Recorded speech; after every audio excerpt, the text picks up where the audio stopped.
Kami dari Kompas. Di sini kami ada di Museum Nasional. Nama saya Rizky Hawani. Nama saya Nurlanita. Saya Tasya Unia. Saya Iqbal Ansari. Saya Nasrin Alifasari. Kita lihat video selanjutnya. Ini zaman kapan? Neolitikum. Masa bercocok tanam atau yang biasa disebut Neolitik, masyarakat akan semula hidup bergantung pada sumber-sumber alam menjadi masyarakat yang hidup dengan cara mengolah sumber alam. Mereka mulai membuat rumah, hidup menetap, dan berkelompok di perkampungan sederhana. Terus menciptakan suatu ikatan sosial antara keluarga dan mulai mengenal pertukaran barang atau barter sebagai bentuk kegiatan ekonomi yang sederhana. Masyarakat telah mengenal konsep kepercayaan terhadap arwah nenek moyang atau leluhur. Kemajuan cara berpikir masyarakat telah mendorong mereka melakukan inovasi teknologi pembuatan alat-alat atau benda kebutuhan hidup sehari-hari seperti beliung persegi dengan variasi yang paling umum berupa belincung, kapak lonjong, alat-alat obsidian, mata panah, gerabah, ulun kayu, dan perhiasan. Oke, coba di sini ada apa aja nih? Ada alat-alat Obsidian. Alat-alat dari batu kaca yang dikenal dengan sebutan mikrolit. Alat batu berukuran kecil yang umumnya berbentuk geometris, berkembang sangat terbatas hanya di beberapa tempat, diantaranya dekat Danau Kerinci di Jambi, Danau Gadang di Sumatera Barat, sekitar Cekungan Bandung Jawa Barat, dan sekitar Danau Tondano Minahasa. Diperkirakan penggunaannya sebagai alat pemotong atau pengiris. Ada beliung tanah. Ya, terus di sini juga Ada mata panah. Nah, alat obsidian. ada mata panah. Ini beliung tanah buat memahat kayu. Terus kalau mata panah ini buat apa? Nggak ada tulisannya. Memburu hewan? Enggak, bukan. Nggak ada tulisannya. Ya udah apa? Lanjut, ini ada apa nih? Bandul. Bandul jala. Bandul jala ini selain kegiatan berladang, kegiatan menangkap ikan dan berburu masih dilakukan sebagai masyarakat di berbagai tempat. Ada yang menjadikan sebagai mata pencaharian pokok ataupun sebagai kerja sambilan setelah bekerja di ladang. Oke, next ada apa nih nih? Hari ini kapak lonjong. Kapak lonjong bentuk kapak lonjong umumnya berbentuk lonjong pangkal agak meruncing dan melebar pada bagian tajaman. Bagian tajaman diasah dari dua arah sehingga menghasilkan bentuk tajaman yang simetris. Kapak lonjong biasanya dibuat dari jenis batu kali berwarna kehitaman dan batu jenis nifrit yang berwarna kehijauan. Penemuan kapak lonjong di Indonesia hanya terbatas di daerah timur seperti Sulawesi, Singihe Taulut, Flores, Maluku, Leti, Tanimbar, dan Papua. Di Papua, tradisi kapak lonjong masih hidup sampai sekarang. Cara penggunaannya sebagai alat, kapak ini sering direkatkan pada gagang tambahan dari kayu yang menyiku. Digunakan sebagai alat pertanian, benda upacara atau jimat, dan benda ukur. Memukul kulit kayu, alatnya ini digunakan untuk menyiapkan bahan pakaian dengan cara memukul kulit kayu sampai habis.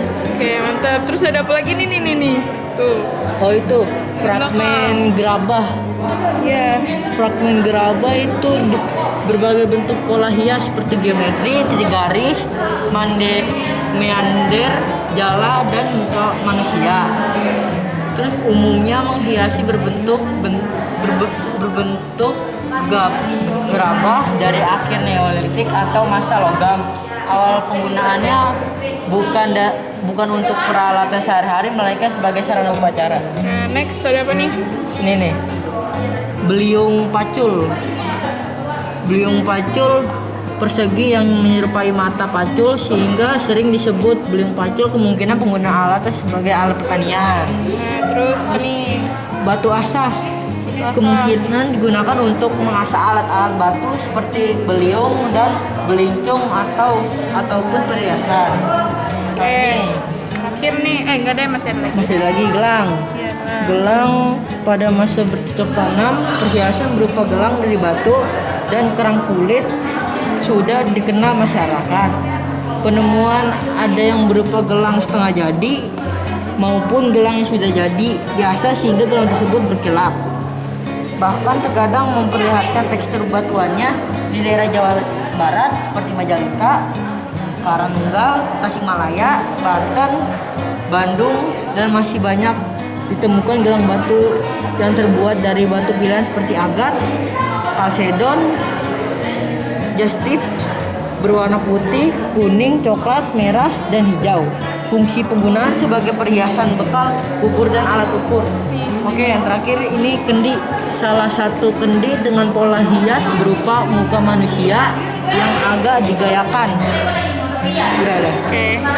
Berarti ini benda-benda yang ada di masa bercocok tanam atau Neolitik.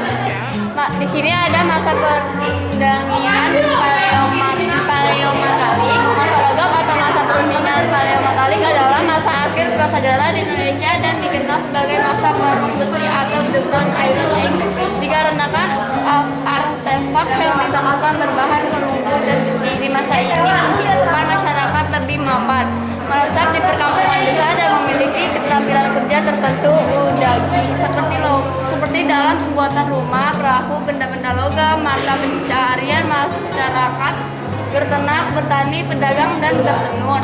Pada teknologi pembuatan benda-benda logam, masyarakat mengenal teknik pengukuran, pencampuran, penamukan, dan cetakan jenis-jenis logam hingga ditemukan pencampuran timah dan tembaga yang menghasilkan perunggu, dan menggunakan roda putar dalam pembuatan benda-benda tanah liat dalam kehidupan religi. Masyarakat mengenal pengujuan arwah nenek moyang dan sistem pengukuran tanpa wadah atau dengan wadah.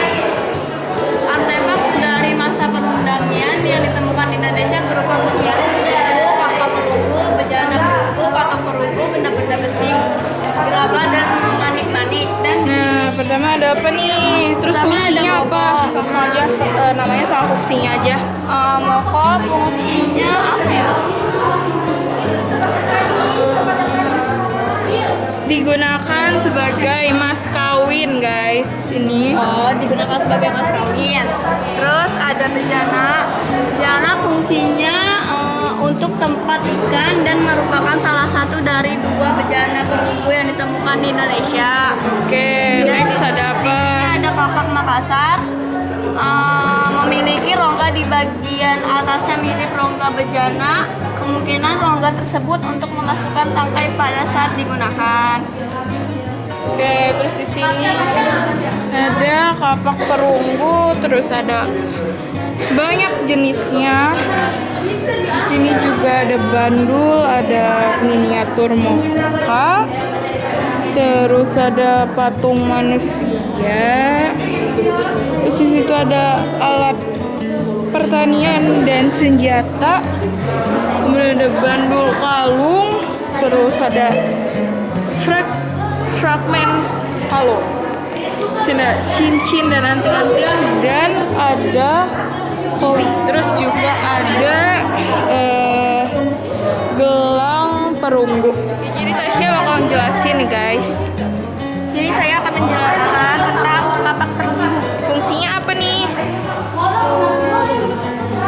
Kapak perunggu berbagai bentuk. Kapak perunggu menjadi salah satu bukti kreativitas masyarakat pada masa logam awal paleometalik. Kepandaian mengolah logam yang dimiliki masyarakat mampu menciptakan berbagai peralatan untuk kebutuhan sehari-hari dan upacara religi. Secara tipologi, kapak perunggu terbagi menjadi kapak corong dan kapak upacara. R.P. Sujono, seorang ahli arkeologi Indonesia, berdasarkan hasil penelitiannya membagi kapak perunggu ke dalam 8 tipe, yaitu tipe 2, tipe 5, tipe bulan sabit, tipe 6, tipe jantung, tipe 7, tipe candrasa, dan tipe 8. Temuan kapak perunggu tersebar hampir di seluruh wilayah Indonesia.